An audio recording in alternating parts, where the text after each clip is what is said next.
Bismillahirrahmanirrahim. Assalamualaikum warahmatullahi wabarakatuh. Innal hamdalillahi nahmaduhu wa nasta'inuhu wa nastaghfiruh wa na'udzu billahi min shururi anfusina wa min sayyiati a'malina. May yahdihillahu fala mudilla lahu wa may yudlil fala hadiya lahu. Asyhadu an la ilaha illallah wahdahu la syarika lahu wa asyhadu anna nabiyyana Muhammadan abduhu wa rasuluh. Ya ayyuhalladzina amanu taqullaha haqqa tuqatih wa la tamutunna illa wa antum muslimun. Ya ayyuhan nasu taqu rabbakumul ladzi khalaqakum min nafsin wahidah wa khalaqa minha zawjaha wa batha minhuma rijalan katsiran wa nisaa'a wattaqullaha alladzi tasaaluna bihi wal arham innallaha kana 'alaikum raqiba. Ya ayyuhalladzina amanu taqullaha wa qulu qawlan sadida yuslih lakum a'malakum wa yaghfir lakum dhunubakum wa may yuti'illaha wa rasulahu faqad faza fawzan 'azima. Fa inna asdaqal hadithi kitabullah wa khairal hadi hadi Muhammadin sallallahu alaihi wasallam wa syarrul umuri muhdatsatuha wa kullu muhdatsatin bid'ah wa kullu bid'atin dhalalah wa kullu dhalalatin finnar. Amma ba'du. Ma'asyiral muslimin wal muslimat, bapak-bapak, ibu-ibu, kakak-kakak dan adik-adik yang semoga senantiasa dan selalu dalam lindungan, dalam bimbingan Allah Subhanahu wa taala. Segala puji bagi Allah, salawat teriring salam semoga senantiasa tercurahkan teruntuk junjungan kita semuanya Nabi Muhammad sallallahu alaihi wasallam. Marilah hendaknya kita semuanya bersyukur kepada Allah Subhanahu wa taala. Allah taala katakan la in syakartum la azidannakum, dan sungguh bila bersyukur maka insyaallah Allah Subhanahu wa taala akan menambahkan nikmatnya. Harus dipaksa untuk bersyukur kepada Allah Subhanahu wa taala. Terlebih Allah Subhanahu wa taala memberikan kepada kita semuanya anugerah yang terindah. Anak saya akan bersyukur kepada Allah Subhanahu wa taala. Ternyata setelah memiliki anak masih banyak keinginan-keinginannya. Allah Subhanahu wa taala mengatakan, wa idza an'amna 'alal insan a'radha wa na'a bi janibih. Dan bila mana kami berikan kenikmatan kepada manusia, maka dia berpaling, dia menjauh. Wa idza massahu syarru kana ya'usa, di dalam surat Al-Isra ayat 83. Dan bila mana menimpanya itu keburukan, musibah, dia itu berputus asa. Bila mana dia mendapatkan nikmat, dia lupa kalau itu adalah pemberian Allah Subhanahu wa taala. Dulu katanya hendak bersyukur kepada Allah Subhanahu wa taala kalau sudah dalam keadaan lapang, kalau sudah sehat, tapi ternyata kemudian dia lupa. A'radha, dia berpaling, wa na'a bi janibi, dia menjauh. Dan bila mana ditimpa keburukan, dia putus asa. Ditimpa sakit, yang ada dalam benaknya adalah seakan-akan ini tidak sembuh. Kapan sembuhnya? Kalau ditimpa kesempitan, rezeki sempit, dia berputus asa. Demikianlah kebanyakan keadaan manusia. Dalam keadaan lapang dia lupa, dalam keadaan sempit dia itu berputus asa. Seharusnya seorang muslim dalam keadaan lapang dia bersyukur, dalam keadaan sempit dia tidak berputus asa, dia bersunudzon kepada Allah Subhanahu wa taala. Lihatlah kepada baginda Nabi sallallahu alaihi wasallam. Baginda Nabi sallallahu alaihi wasallam ketika memasuki Mekah, Fathu Makkah 8 Hijriah, beliau sallallahu alaihi wasallam memasuki Mekah mutawadi'an, hamidan, syakiran. Memasuki kota Mekah dengan penuh ketawaduan, memuji Allah Subhanahu wa taala, bersyukur kepada Allah Subhanahu wa taala. Bukan malah petentang-petenteng ya, atau berjalan menggelakkan tunggangannya dengan penuh kecongkakan, tapi beliau tunduk, bahkan sampai jenggot beliau itu sampai ke pelana unta karena beliau menunduk, merendahkan diri kepada Allah Subhanahu wa taala, tidak membuat seseorang lupa daratan dengan kenikmatan kemenangan yang Allah taala berikan kepada baginda Nabi sallallahu alaihi wasallam. Padahal itu adalah situasi kondisi yang mungkin membuat seseorang lupa. Ini karena strategi saya, ini karena pasukan kaum muslimin yang demikian sering latihan, kokoh, sulit untuk dikalahkan. Tidak membuat seseorang lupa. Itu semuanya adalah pemberian anugerah dari Allah Subhanahu wa taala. Berbeda dengan orang-orang Bani Israel, apakah yang mereka lakukan? Padahal 40 tahun ya, mereka itu di padang tih, terombang-ambing, enggak tahu arah, tersesat 40 tahun. Tapi ketika Allah Ta'ala anugerahkan kepada mereka untuk bisa memasuki Baitul Maqdis, untuk mengatakan Hittah yang maksudnya adalah hutta anna khotoyana, ya Allah hapuskanlah dosa-dosa kami. Hittah memasuki dalam keadaan sujada, bersujud, dalam keadaan ruku sebagai bentuk syukur kepada Allah Subhanahu wa taala. Tapi mereka ubah kata hittah menjadi hintah, gandum ya, biji-bijian gandum. Mereka disuruh untuk bersujud, ruku, mereka malah yazhafuna ala astahihim. Mereka malah apa yang mereka kerjakan? Mereka ngesot ya. Mereka ngesot, berjalan dengan bagian bawah tubuhnya tersebut. Kenikmatan yang Allah Ta'ala berikan kepada mereka dijadikan sebagai bahan candaan, sebagai senda gurau, padahal itu adalah kenikmatan yang besar. Mereka 40 tahun tidak bisa masuk Baitul Maqdis, tersesat di padang tih tersebut. Tapi ketika Allah Ta'ala berikan kepada mereka kenikmatan, mereka lupa. Wal iyadu billah.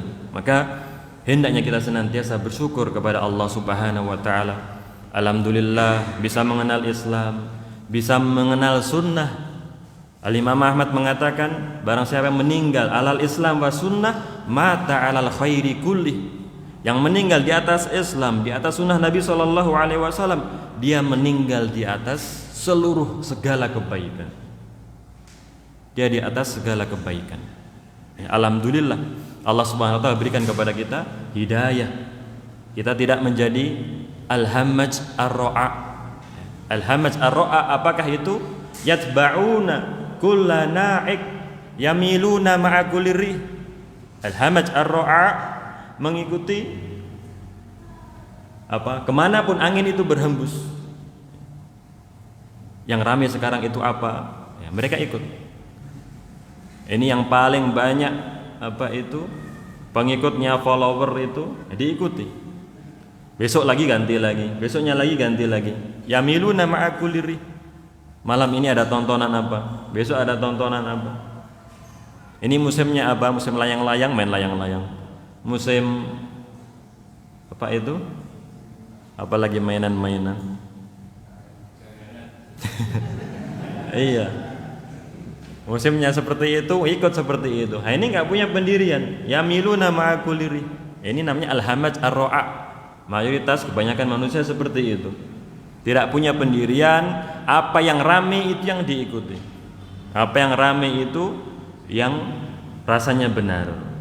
Padahal hingga akhirnya banyak waktu terbuang pada hal-hal yang percuma tersebut.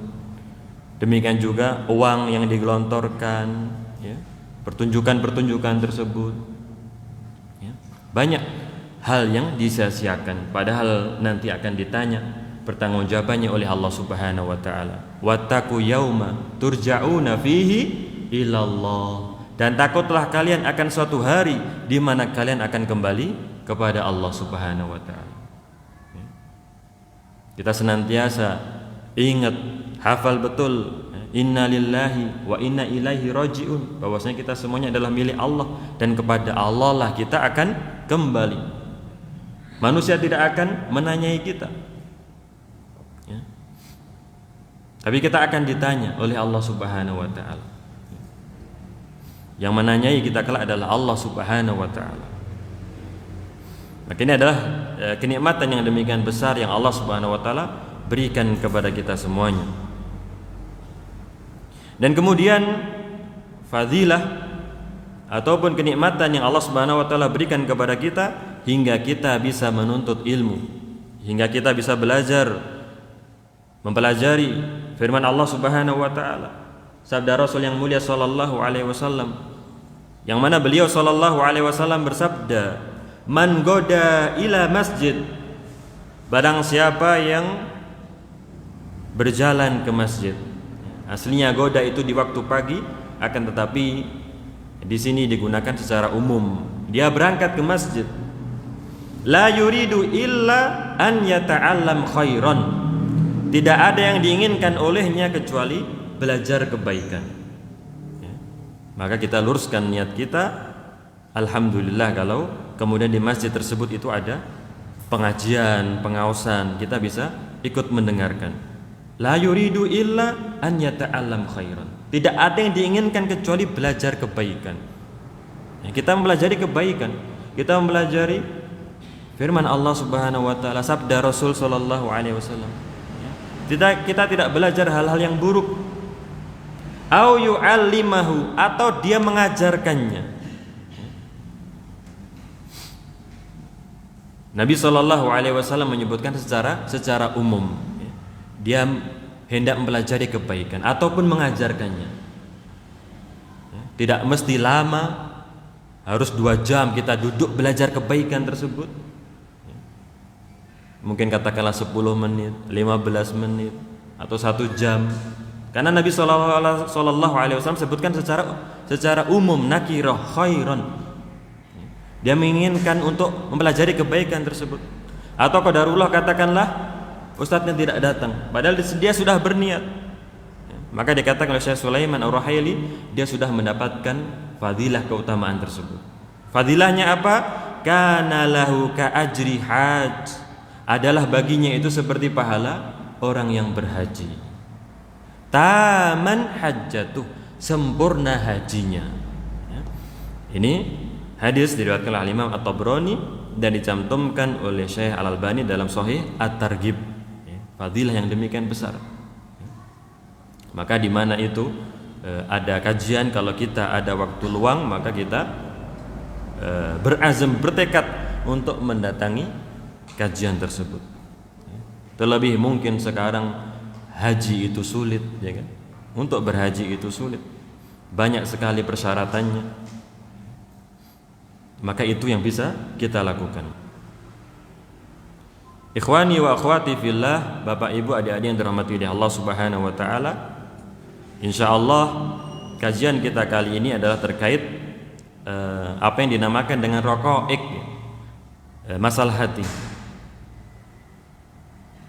Ibnul Jauzi mengatakan dalam kitab beliau Saidul Khatir, ta'ammaltul ilma wal mail ilaih, aku perhatikan terkait ilmu dan kecondongan manusia terhadap ilmu, wa tasyagul bihi, dan sibuknya manusia dengan ilmu tersebut. Fa idza huwa yuqawi al-qalb, ilmu tersebut menjadikan hati itu menguat.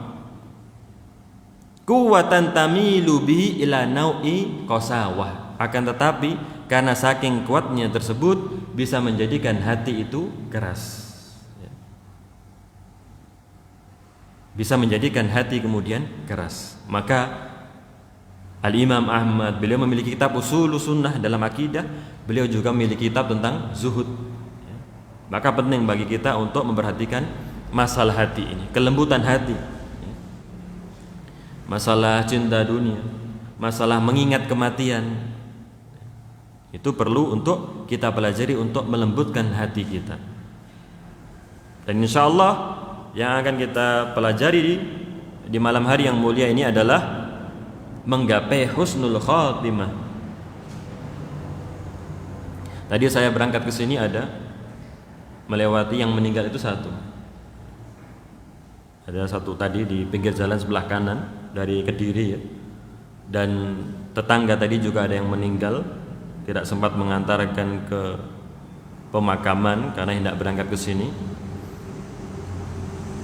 Dan saya melihat status teman-teman itu ada 2 orang yang sedang takziah.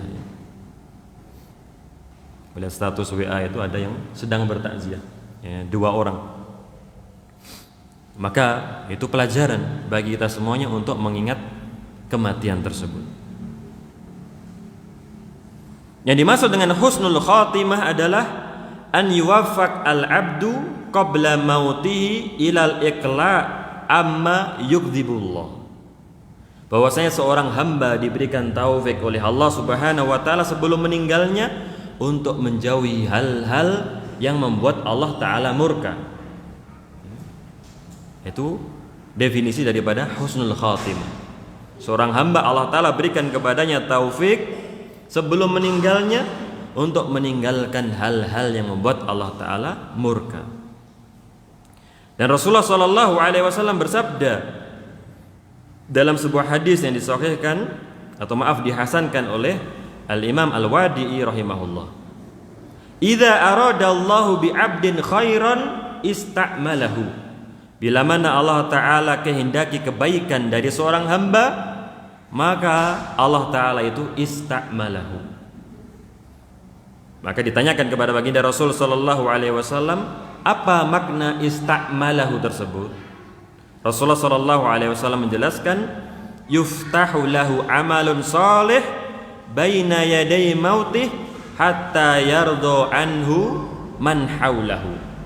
Yang dimaksud dalam hadis ista'malahu atau dalam riwayat yang lainnya asalahu, maknanya adalah dibukakan untuknya amal soleh sebelum wafatnya hingga orang-orang di sekitarnya itu ridho.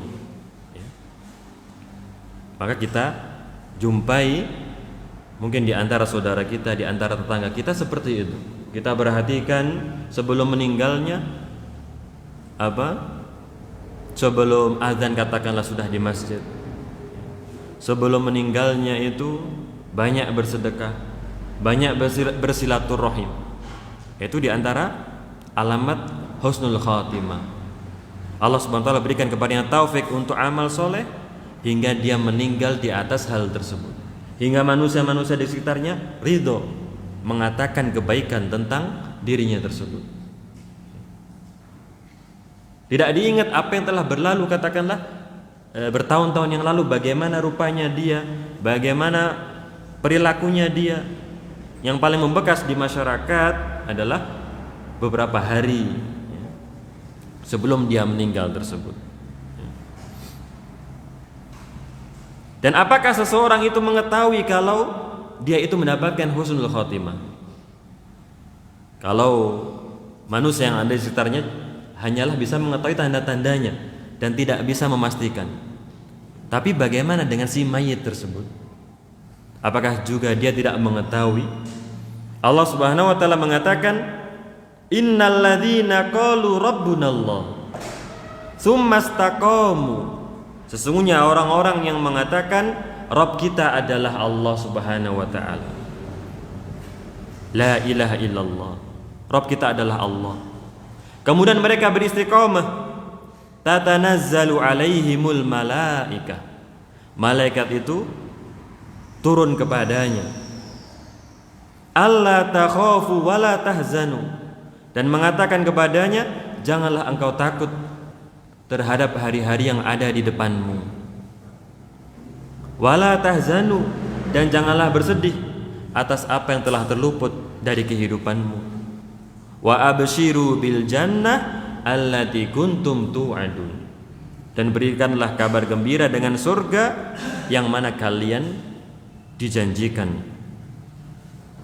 Syekh Abdurrahman bin Nasir As-Sa'di mengatakan, tatanazzal alaihimul malaikah, turun kepadanya malaikat al-kiram, malaikat yang mulia. Yatakarrar nuzuluhum alaihim, malaikat-malaikat tersebut turun kepadanya mubasyirina lahum indal ihtidhar. Kapan berita gembira tersebut disampaikan? Indal ihtidhar, ketika sakaratul maut tersebut. Jadi si mayit itu mengetahui, dia mengetahui kalau dia mendapatkan husnul khatimah. Sedangkan orang-orang di sekitarnya tidaklah tahu, hanya bisa berharap semoga dia mendapatkan husnul khatimah. Dan alamat-alamatnya itu ada, sebagaimana dinyatakan secara jelas oleh Syekh Al-Albani dalam kitab beliau Ahkamul Janaiz. Alamat-alamat husnul khatimah itu ada. Akan tetapi kalau itu ada pada seseorang, kita pun juga tidak bisa menjazm, memastikan kalau dia husnul khatimah. Kalau alamat itu ada, dia meninggal di malam Jumat ataupun hari Jumat, keningnya basah oleh keringat,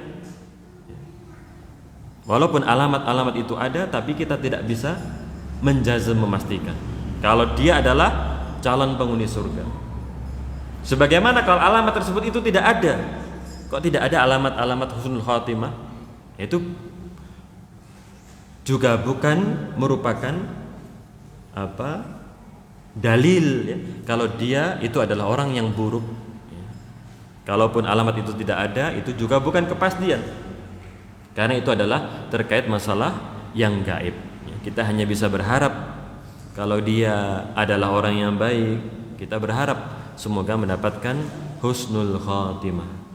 Allahumma inna nas'aluka husnul khatimah. Ya Allah, kami mohon kepada Engkau husnul khatimah. Semuanya daripada kita, apa sih tujuannya? Untuk meraih, mendapatkan, menggapai husnul khatimah. Dengan apa yang bisa kita lakukan? Kalau kita sebagai seorang guru, ya itulah jalan kita. Kita bekerja pada sebuah instansi, kita bekerja di sawah, kita berdagang, ya itulah tujuan kita, untuk mendapatkan husnul khatimah pada jalan-jalan tersebut. Dan sebab-sebab husnul khatimah, sebab yang paling pertama, yang utama tentunya adalah tauhid. Rasulullah sallallahu alaihi wasallam bersabda, "Innallaha ta'ala qad harrama 'alan nar man qala la ilaha illallah yabtaghi bidzalika wajhallah." Sesungguhnya Allah Subhanahu wa taala mengharamkan atas neraka seseorang yang mengucapkan la ilaha illallah, tiada ilah yang berhak disembah dengan benar kecuali Allah Subhanahu wa taala. Dia ucapkan dengan berniat untuk melihat wajah Allah Subhanahu wa taala. Maka alhamdulillah, segala puji bagi Allah yang mana Allah Subhanahu wa taala memberikan kesempatan kepada kita semuanya untuk bisa belajar akidah yang lurus, mengenal, mengetahui makna la ilaha illallah. Di saat kebanyakan manusia tidak faham makna la ilaha illallah, tidak faham apa itu kesyirikan, dan kita senantiasa perhatian akan masalah tauhid tersebut. Buktinya apa? Buktinya di setiap pagi sebelum sholat subuh sebelum sholat subuh kita sholat sunnah fajar, disunahkan untuk membaca surat Al-Kafirun dan surat Al-Ikhlas. Qul huwallahu ahad. Memulai hari dengan tauhid, memulai hari dengan tauhid. Untuk apa saya memulai hari ini? Untuk apa saya membelalakan mata? Semuanya adalah karunia Allah Subhanahu wa taala. Saya harus beribadah kepada Allah Subhanahu wa taala. Demikian pula ketika memulai malam, sehabis maghrib, dia sholat sunnah maghrib, dia membaca surat Al-Kafirun dan surat Al-Ikhlas, memahami dengan benar maknanya. Qul huwallahu ahad. Allah Subhanahu wa taala Maha Esa. Allahus Samad. Allah lah tempat bergantung. Mengapa berharap bergantung kepada manusia? Tidak boleh bergantung, berharap kepada manusia, dan tidak boleh pula meremehkan manusia. Saya nggak butuh pertolongan. Mana saya antar, saya tolong. Nggak usah. Akhirnya sombong pula.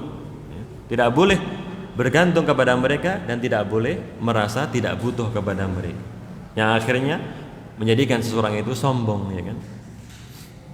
Lam yalid walam yulad walam yakul lahu kufuwan ahad. Tidak ada yang semisal dengan Allah Subhanahu wa taala. Demikian pula di dalam surat Al-Kafirun, lakum dinukum waliyadin. Mengapa dia dengan mudahnya mengucapkan selamat atas hari raya orang-orang kafir, ya kan? Padahal secara jelas dia mengatakan lakum dinukum waliyadin. Mengapa dia berteman dengan orang-orang yang melakukan kesyirikan yang menyembah selain Allah Subhanahu wa taala? Lakum dinukum waliyadin. Manakah akidah dia?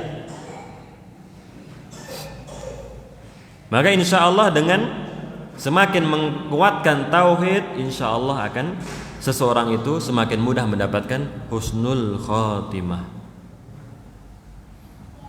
Dia mengharapkan untuk mengucapkan la ilaha illallah. Man kana akhiru kalami la ilaha illallah dakhalal jannah. Barang siapa yang akhir ucapannya itu la ilaha illallah, maka akan masuk surga. Kalau dia dahulu di kehidupan dunia tidak faham makna la ilaha illallah, bagaimana nanti diberikan kemudahan oleh Allah untuk mengucapkan la ilaha illallah, sedangkan dia tidak paham akan maknanya.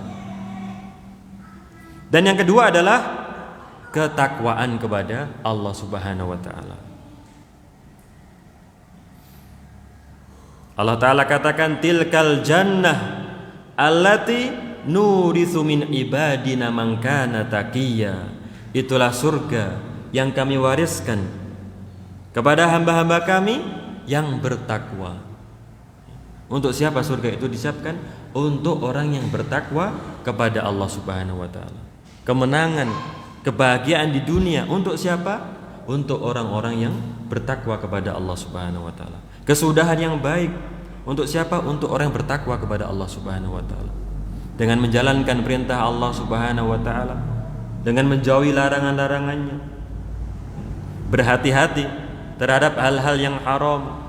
Sebagaimana dikatakan oleh Abu Hurairah, makna takwa itu apa? Makna takwa itu engkau berjalan di atas onak duri. Engkau perhatian kemanakah kakimu akan melangkah, karena di sana ada onak duri. Demikianlah orang yang bertakwa. Demikian hati-hati terhadap apa yang ia makan, terhadap apa yang ia berikan kepada anak istrinya, terhadap apa yang ia amalkan, ia perhatian. Oh, ini adalah amalan yang disyariatkan, saya tahu hadisnya, fadilahnya, keutamaannya, saya akan mengamalkan. Ini orang yang bertakwa kepada Allah Subhanahu wa taala.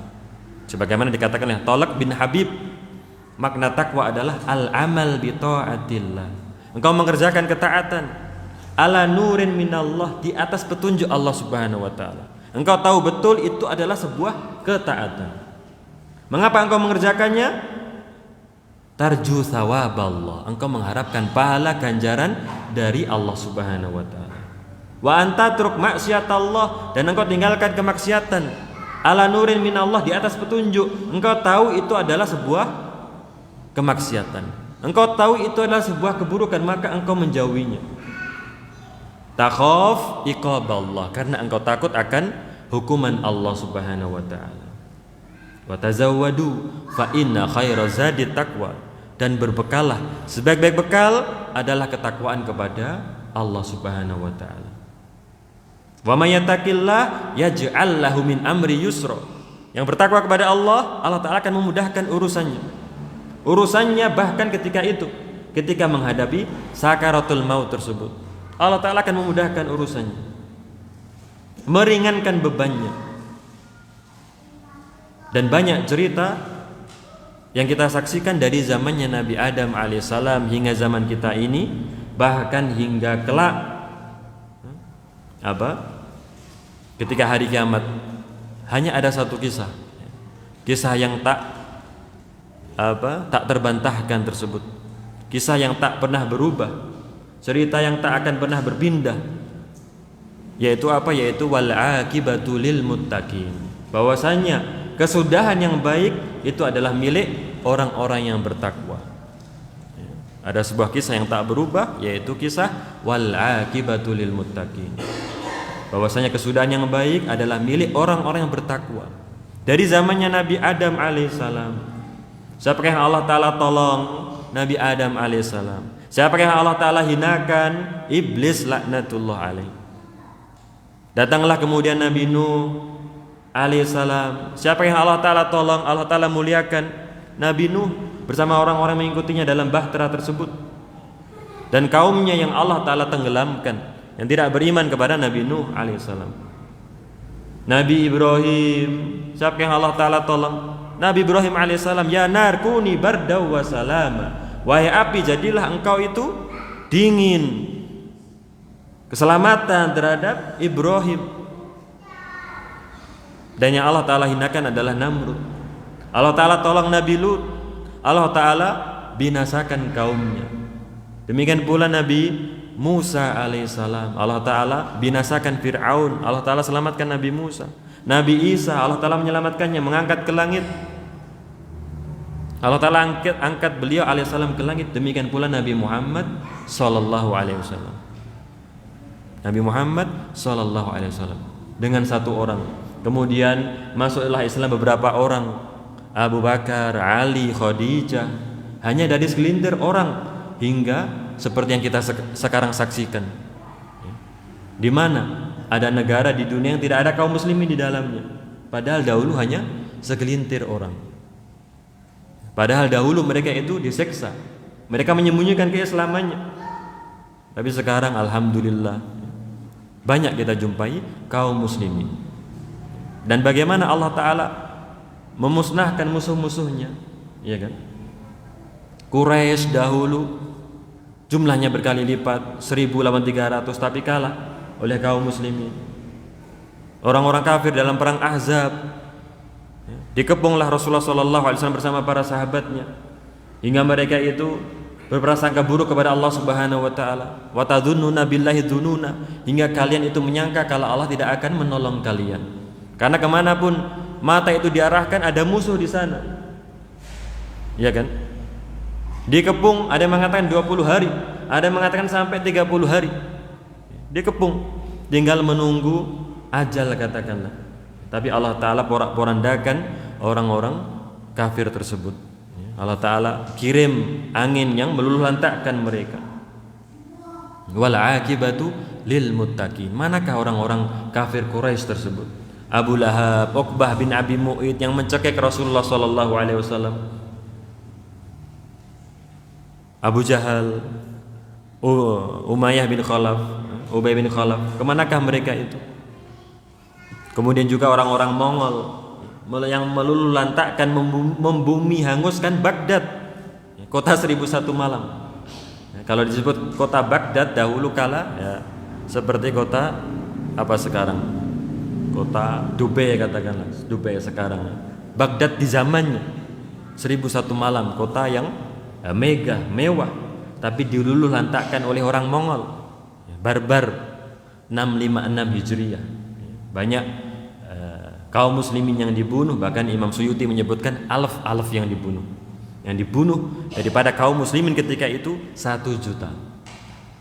1 juta manusia yang terbunuh ketika itu daripada kaum muslimin oleh orang-orang Mongol tersebut. Tapi sekarang manakah Mongol? Manakah orang-orang Mongol? Negaranya ada, tapi kita nggak tahu kabarnya, ya. Nggak tahu kabarnya tentang negeri tersebut. Tapi padahal dahulu 656 itu merebut kekhalifahan yang sudah ratusan tahun dikuasai oleh mereka. Wal akibatu lil muttaqin, dan yakinlah akhir kesudahan yang baik itu adalah bagi orang-orang yang bertakwa. Jangan kita tergoda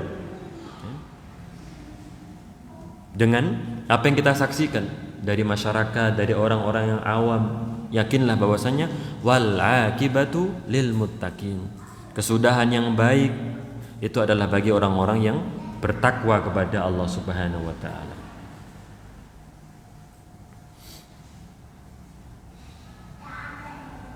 Wa may yu'adzim sya'airallah fa innaha min taqwal qulub, dan di antara tanda ketakwaan itu dia mengagungkan syiar-syiar Allah Subhanahu wa Ta'ala, mengagungkan ibadah, mengagungkan salat, dia agungkan syiar-syiar agama tersebut.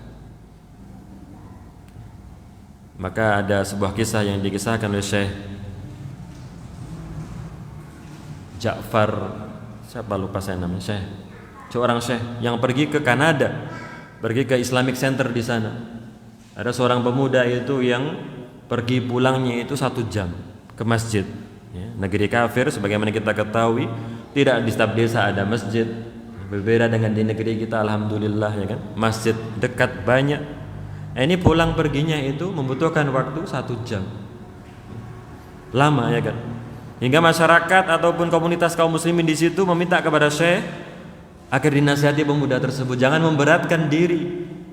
Engkau bisa sholat di rumah, engkau tidak mendengar seruan azan. Ya. Tapi kemudian dia menyebutkan firman Allah Subhanahu wa taala tersebut, "Dzalika wa may yu'azzim sya'airallah fa innaha min taqwal qulub." Seseorang yang mengagungkan syiar Allah, maka itu insyaallah berasal dari takwa yang ada di dalam hati. Aku berusaha untuk mengagungkan syiar-syiar Allah, aku agungkan salat 5 waktu ini dengan harapan agar aku termasuk orang-orang yang bertakwa. Maka Syekh tersebut tersadar, seakan-akan tidak pernah hafal ayat tersebut, tidak pernah paham akan makna ayat tersebut. Bahwasanya mereka yang mengagungkan syiar-syiar Allah itu adalah termasuk tanda ketakwaan seseorang. Dan aku ingin mengagungkan syiar-syiar Allah tersebut, ingin mendatangi sholat 5 waktu walaupun jauh. Dan perkara yang ketiga adalah istiqomah. Insya Allah yang rajin mengerjakan ketaatan, dia akan meninggal di atas ketaatan tersebut. Walaupun sebagaimana yang kita pernah mendengar, pernah kita membaca hadisnya, ada seseorang yang antara dia dengan surga itu tinggal sejengkal. Kemudian dia mengamalkan amalan penduduk neraka, dan wal iyadu billah setelah itu dia masuk neraka. Dijelaskan oleh para ulama itu nadir. Itu sedikit. Keadaan yang seperti itu sedikit dibanding yang lebih banyak. Dibanding mayoritasnya itu insya Allah seseorang yang menghabiskan waktunya untuk ketaatan, dia akan meninggal di atas ketaatan tersebut. Walaupun ada 1-2 ya kan, yang ada masalah di dalam hatinya, mengerjakan ibadah-ibadah tersebut tidak ikhlas karena Allah Subhanahu wa taala, hingga akhirnya wal iyadu billah menjumpai su'ul khatimah, kematian yang buruk. Maka kita berusaha untuk istiqomah, meminta istiqomahan kepada Allah Subhanahu wa taala. Rabbana la tuzigh qulubana ba'da id hadaitana wa hab lana min ladunka rahmah innaka antal wahhab. Ya Allah, janganlah Engkau gelincirkan hati kami setelah Engkau memberikan hidayah kepada kami. Kita berdoa, ya muqallibal qulub tsabbit qalbi ala dinik. Syekhul Islam Ibnu Taimiyah mengatakan seafdal-afdalnya karamah itu adalah istiqomah. Ada yang bercerita mungkin karamah seseorang bisa menyembuhkan, bisa melakukan hal-hal yang di luar nalar yang ia kerjakan. Dan yang paling mulia daripada karamah itu, perkara-perkara yang di luar nalar tersebut adalah istiqomah, keistiqomahan. Dan Allah Ta'ala katakan fastaqimu ilaih wastaghfiruh, dan istiqomahlah dan beristighfarlah. Mengapa Allah Ta'ala menyebutkan setelah perintah untuk beristiqomah, perintah untuk beristighfar? Karena bagaimanapun kita berusaha untuk istiqomah, ada suatu waktu, suatu saat kita ternyata menyimpang sedikit. Ada perintah yang kita tinggalkan, ada larangan yang kita langgar, walaupun kita sudah berusaha untuk istiqomah sekuat tenaga. Maka Allah Ta'ala kemudian menyebutkan wastaghfiru, dan beristighfarlah. Perbanyaklah beristighfar, astagfirullah, astagfirullah. Siapa yang berani mendakwakan dirinya, itu sudah mengerjakan seluruh kebaikan. Tidak ada seorang pun dari kita. Nah, kita berusaha untuk istiqomah. Apa yang bisa kita amalkan daripada amalan-amalan kebajikan tersebut? Ada seseorang di Riyadh diceritakan, dia istiqomah menjaga sholat duha. Dia memiliki toko. Kalau tiba waktu duha, katakanlah jam 9, jam 10, dia berangkat ke masjid. Berangkat ke masjid untuk menunaikan sholat duha. Ia kerjakan tiap hari seperti itu. Atau mungkin kalau seorang di kantor bisa jam 9 istirahat, atau anak sekolah, adik-adik kita jam istirahat sholat duha. ia kerjakan hal tersebut tiap hari. Hingga tiba suatu hari dia sholat di rakaat yang pertama, alhamdulillah masih dalam keadaan sehat. Dia bangkit di rakaat yang kedua, sudah meletakkan tangan kanan di atas tangan kiri, sudah bersergap di atas dada. Qadarullah kemudian dia meninggal. Dan tidaklah diketahui meninggalnya orang tersebut kecuali dengan datangnya si muadzin ketika hendak azan zuhur. Tidak ada orang yang tahu. Hingga datanglah muadzin untuk salat zuhur, barulah diketahui ada yang meninggal. Dia dikafani, tangannya tetap seperti ini. Tangannya diluruskan, tangannya tetap seperti ini. Yaitu di antara cerita daripada kematian yang indah. Mujahid, muridnya Ibnu Abbas juga meninggal di atas sesuatu yang indah. Mujahid meninggal dalam keadaan sujud kepada Allah Subhanahu wa taala. Mengapa kita mengerjakan ketaatan demi ketaatan? Kita berharap kepada Allah Subhanahu wa taala agar kita diwafatkan di atas hal tersebut, di atas kebaikan. Karena itulah tujuan kita semuanya. Setiap daripada kita, pekerjaannya apa, ibadahnya bagaimana, tujuannya adalah menggapai husnul khatimah. Ini biasanya seperti apa sholat isya-nya? Dilanjutkan.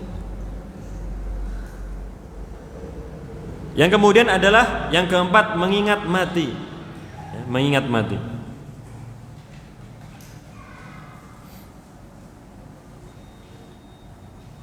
Maka Nabi SAW perintahkan zurul kubur.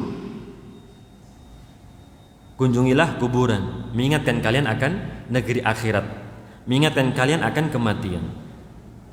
Bagaimana hal tersebut itu bisa diraih bagi seseorang yang ziarah kubur?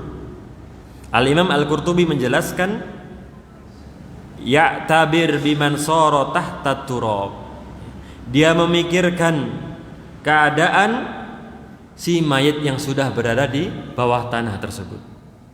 Kita ziarah kubur, kita merenung, ini kemarin masih berbincang dengan kita berapa hari yang lalu, ini dahulu si fulan, sambil kita mendoakan. Kalau itu adalah orang-orang yang baik. Manfaatnya kan kita mendoakan si mayit, kita mendapatkan pelajaran. Itu tujuan daripada ziarah kubur, mendoakan si mayit, mendoakan orang-orang yang ada di situ. Tidakkah kita mengucapkan salam, ya kan? Masuk kuburan kita mengucapkan salam, assalamualaikum ya ahla diyar minal mu'minina wal mu'minat. Kita mengucapkan salam, keselamatan atas kalian, minal muslimina wal muslimat. Dia mengambil pelajaran, berpikir, merenung terkait seseorang yang berada di bawah tanah tersebut. Kemarin dia masih berada di atas tanah, masih hidup. Wan qata'a anil ahli wal ahbab. Dia terputus dari keluarganya, dari orang-orang yang dicintainya. Tidak ada orang yang menemaninya. Ba'da an qadal juyus wal asakir. Setelah sebelumnya katakanlah dia memimpin pasukan. Dia adalah seorang panglima. Dia memiliki bawahan. Akan tetapi bagaimana kondisinya sekarang? Wa nafasa al ashab wal asyair. Dia berlomba-lomba dalam mengejar dunia. Wa jama'a al amwal wal dzakhair. Dia mengumpulkan harta, mengumpulkan perbendaharaannya. Faja'ahul mautu fi waqtin lam yahtasibhu.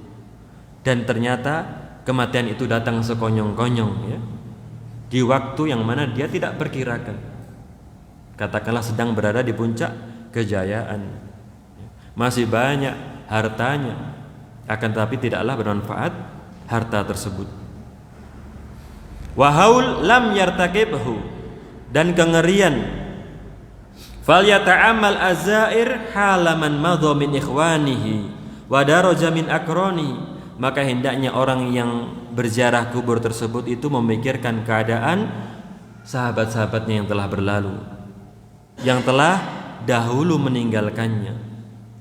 Alladzina balagul amal wa jama'u al amwal kaifa in qata'at amaluhum. Masih banyak harapan-harapannya, angan-angannya, akan tapi kematian mendatanginya.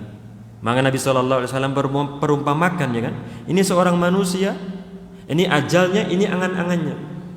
Angan-angannya masih banyak, harapan-harapannya masih banyak, tapi sudah kedahuluan oleh ajalnya tersebut. Sudah mati terlebih dahulu. Padahal masih banyak cita-cita yang ia inginkan.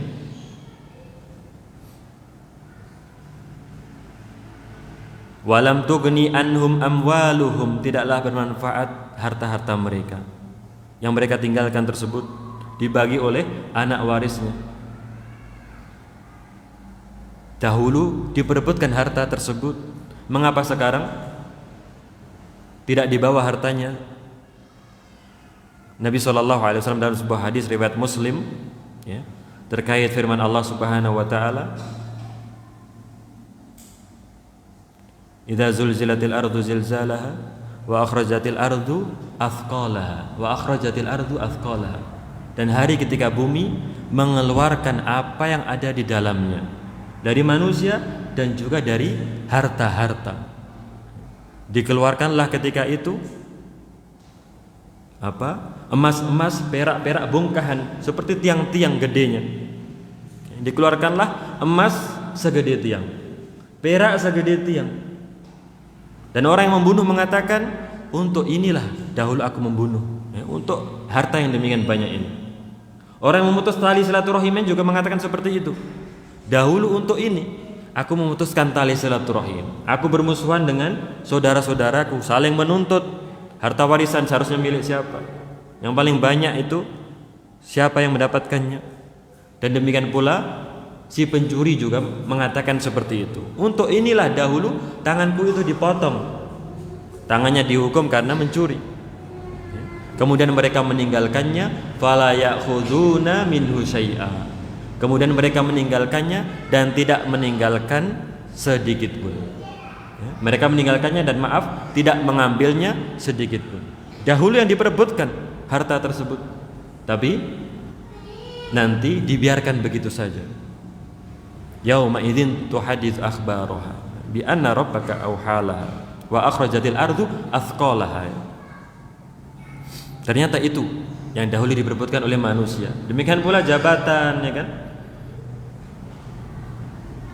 Pangkat, kedudukan, harta, semuanya nanti tidak akan berharga kecuali yang mendatangi Allah Subhanahu wa taala dengan hati yang selamat.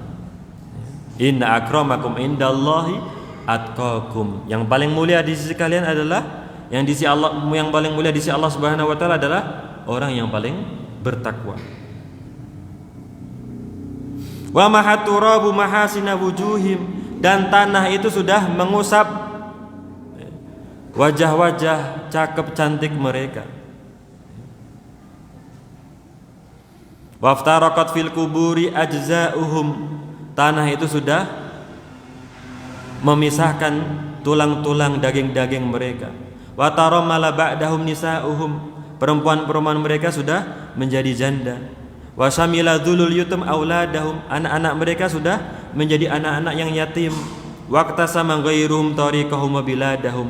Wa inda hadza tadhakkur wal i'tibar yazulu anhu jami'al aghyar ad-dunyawiyah. Bila mana dia bisa memahami dengan benar, bisa merenungkan hal ini, maka insya Allah keinginan-keinginan duniawi itu akan sirna. Dia bisa mengambil pelajaran, oh ternyata dunia ini demikian hina. Dengan keadaan seseorang yang sudah berada di dalam tanah tersebut. Sebelumnya dia memiliki pangkat, sebelumnya dia memiliki harta, tapi sekarang dia menjadi tanah.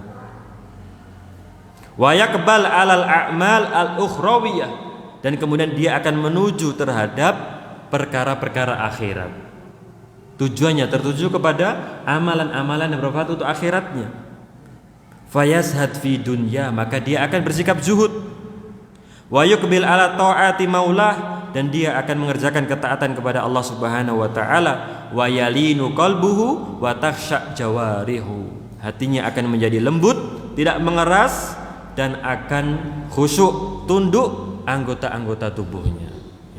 Insya Allah dengan pulangnya dia dari pemakaman menambah keimanannya. Dia semakin giat bersemangat untuk mengerjakan amalan yang bermanfaat untuk akhirat. Dan yang kelima adalah jujur, adalah jujur. Meminta husnul khotimah kepada Allah Subhanahu wa taala. Rasulullah sallallahu alaihi wasallam bersabda, "Alaikum bisidqi." Jujurlah kalian, fa innahu yahdi ilal bir, karena kejujuran itu akan mengantarkan kepada kebaikan. Wa innal birra yahdi ilal jannah. Kebaikan itu akan mengantarkan ke surga.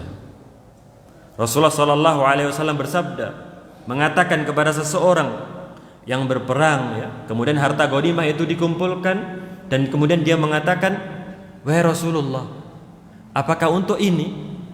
Saya berperang apakah untuk ini? Bukan untuk ini. Saya berperang untuk agar dipanah di sini." Ada yang mengatakan seperti itu ketika diberikan kepadanya harta ghanimah. Tidak untuk ini aku berperang, wahai Rasulullah. Aku berperang untuk ini, agar dipanah di tenggorokan ini. Maka Nabi SAW mengatakan, intasdukillah yasdukaka. Bila mana engkau jujur, maka Allah Ta'ala akan jujur. Allah Ta'ala akan kabulkan apa yang kamu inginkan. Maka kemudian ia terjun, ikut berperang, dan ternyata betul apa yang ia harapkan tersebut. Dia jujur kepada Allah Subhanahu wa taala. Ternyata ada panah yang menancap ke rongga tenggorokannya, menancap di sini. Dan kemudian disolati oleh Rasulullah sallallahu alaihi wasallam. Ya, kita harus jujur. Ya. Dalam satu hari ini kita berapa kali minta husnul khotimah kepada Allah Subhanahu wa taala? Apakah doa-doa kita itu berisi terkait masalah-masalah dunia, masalah rezeki, masalah anak-anak?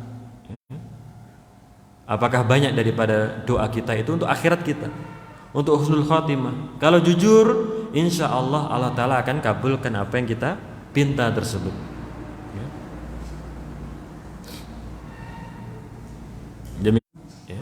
Yang mana kemudian tersiar kabar akan wafatnya Rasulullah sallallahu alaihi wasallam. Nabi sallallahu alaihi wasallam sudah wafat. Kemudian kaum muslimin melemah, kendor, ya kan? Tapi dia masih pemberani, dia masih bersemangat menyala-nyala dan mengatakan kepada para sahabat, "Ma tasnauna?" Apa yang akan kalian perbuat sepeninggal Rasulullah sallallahu alaihi wasallam? Tidak ada artinya kalian hidup kalaupun berita wafatnya Rasulullah sallallahu alaihi wasallam itu adalah berita yang benar. Apa yang kalian perbuat terhadap kehidupan? Ya kita tetap harus berperang. Ngapain kalian kendor? Kemudian dia mengatakan, aku mencium bau surga di bawah Uhud. Aku mencium bau surga di bawah Uhud. Kemudian ternyata beliau berperang dan tidak diketahui jasadnya kecuali oleh saudarinya yang mengetahui melalui banan, ruas-ruas jari jemarinya. Oh, ini adalah Anas bin Nadhr. Ada 80 tusukan ataupun tombakan ataupun panah, 80. Tidak ada di tubuhnya kecuali di sana ada bekas sayatan pedang atau bekas tombakan. Anas bin Nadhr radhiyallahu taala anhu jujur kepada Allah Subhanahu wa taala. Dia berjanji, berazam, kalau Allah Taala berikan kesempatan untuk ikut perang, Allah Taala akan melihat apa yang bisa aku perbuat. Dan walhamdulillah beliau meninggal dalam perang Uhud tersebut. Anas bin Nadhr radhiyallahu taala anhu. Hingga akhirnya Anas bin Malik mengatakan, kami memandang ayat ini turun berkenaan dengan Anas bin Nadhr radhiyallahu taala anhu. Apa ayat tersebut? Ayat tersebut adalah firman Allah Subhanahu wa taala, minal mu'minina rijalun shadaku ma ahadullah alaihi faminhum man qadha nahbah wa minhum man yantadhir wa ma baddalu tabdila. Di antara kaum mukminin itu ada orang-orang yang berusaha untuk menepati janji mereka kepada Allah Subhanahu wa taala. Berusaha untuk menepati janji kepada Allah Subhanahu wa taala. Untuk menjadi hamba yang baik, untuk senantiasa mengesahkan Allah Subhanahu wa taala. Ada di antara mereka yang gugur, ada di antara mereka yang sedang menunggu-nunggu, dan ada dan apa? Wa ma baddalu tabdila, dan tidaklah mereka itu mengubah janjinya tersebut. Janji untuk senantiasa menghambakan diri kepada Allah Subhanahu wa taala.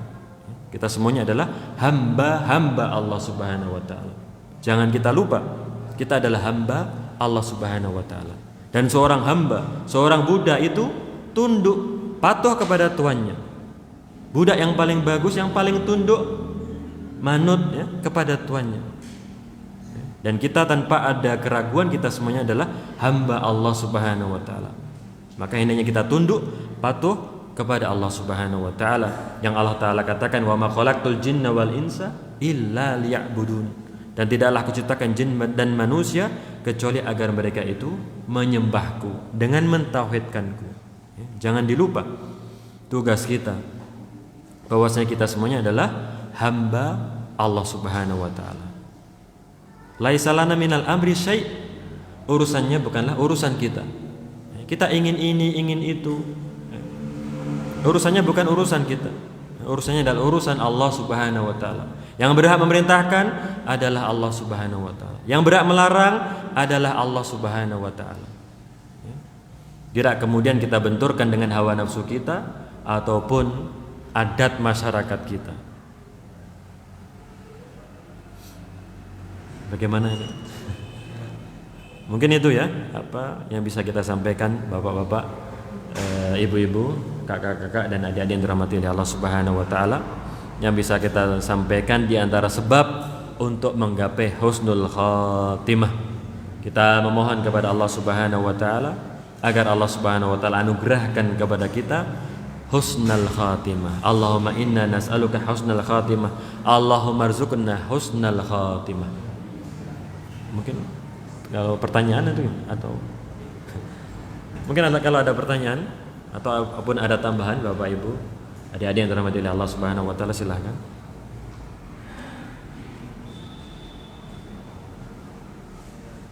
Ya, silahkan Pak Beni.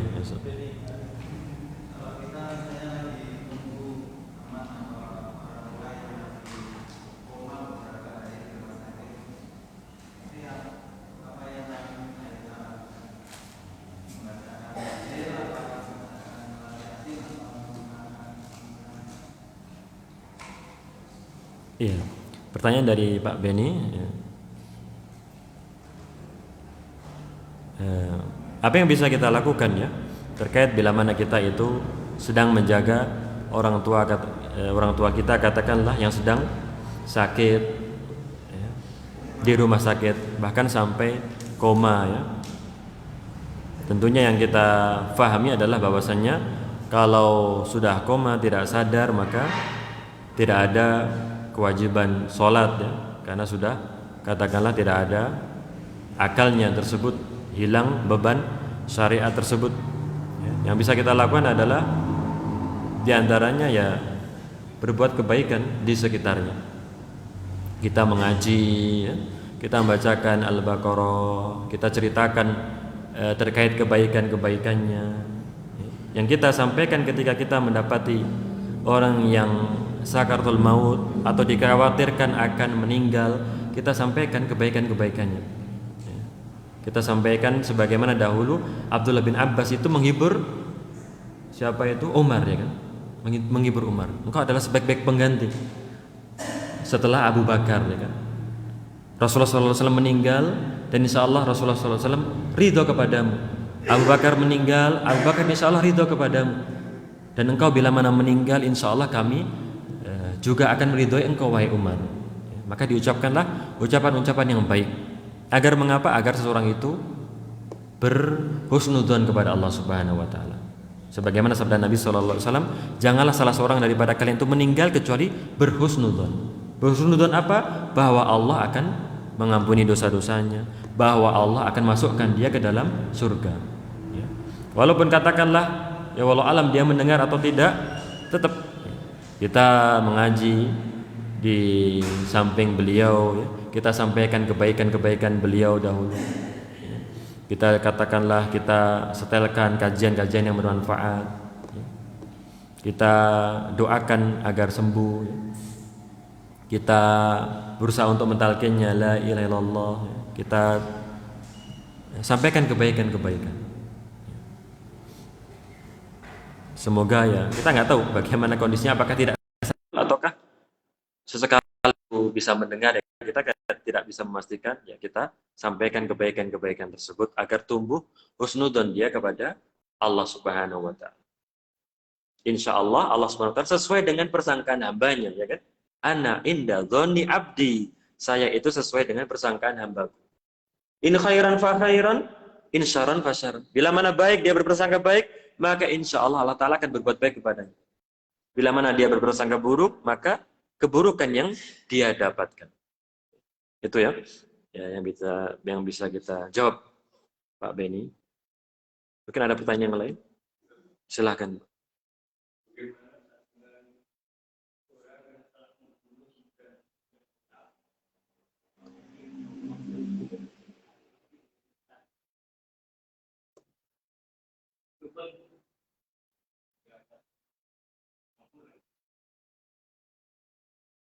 Itu menunjukkan kepada kita luasnya ampunan rahmat Allah Subhanahu wa taala. Rahmat Allah Subhanahu wa taala teramat luas.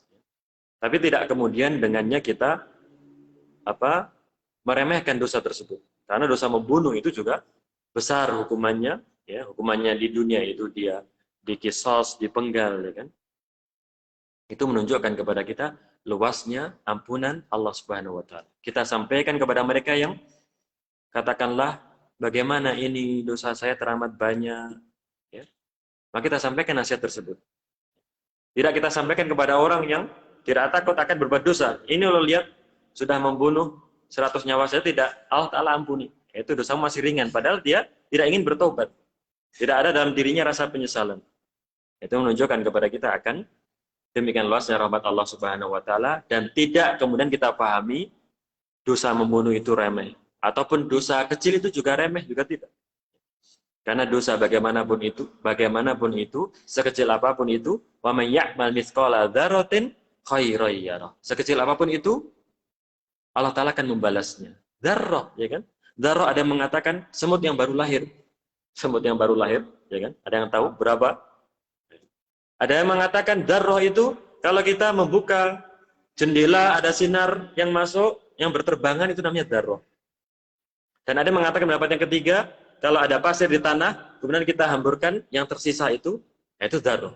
Sekecil itu Allah Ta'ala akan balas, ya kan? Allah Ta'ala akan datangkan balasannya. Ya, maka tidak kemudian kita meremehkan dosa-dosa tersebut. Kita tidak meremehkan dosa sekecil apapun itu, juga kita tidak meremehkan amalan soleh sekecil apapun itu. Bisa jadi karena amalan soleh yang sedikit, yang kecil itu, kita anggap ringan, timbangannya di sisi Allah Subhanahu wa taala ternyata bisa di timbangan itu berat sebelah hingga akhirnya dia masuk surga Allah Subhanahu wa taala. Dan yang sering kita nasihatkan, yang sering kita sampaikan adalah apa yang dilakukan oleh orang awam kebanyakan, ya. Masuk sholat, masbuk, jamaah sudah sujud, dia tunggu jamaah itu berdiri. Jamaah sedang sujud, dia tunggu mereka berdiri. Jamaah sedang sholat dalam sholatnya tasyahud awal, dia tunggu hingga berdiri. Maka kita katakan, apakah kemudian dia ikut bersujud itu tidak mendapatkan pahala? Walaupun tidak mendapatkan 1 rakaat. Katakanlah, kalau dia kemudian ikut tasyahud awal, apakah tidak ada pahalanya di sisi Allah Subhanahu wa taala? Walaupun memang tidak mendapatkan 1 rakaat. Tapi bisa jadi dengan amalan tersebut, Allah Subhanahu wa taala memasukkan dia ke dalam surga. Itu amalan, itu kebaikan. Ada di hadapannya. Ngapain dia? Tengok kanan, tengok kiri. Ya nggak dapatkan 1 rakaat, tapi ini kamu nggak ngelakuin apa-apa. Kenapa kok menunggu begitu saja? Ya sudah, ikut sujud. Itu pahala di sisi Allah Subhanahu wa taala. Mungkin itu yang bisa kita sampaikan di kesempatan yang mulia ini. Kami mengucapkan terima kasih, jazakumullahu khairan wa barakallahu fikum. Kita tutup dengan doa kafaratul majelis. Subhanakallahumma bihamdika asyhadu an la ilaha illa anta astaghfiruka wa atubu ilaik. Wassalamualaikum warahmatullahi wabarakatuh.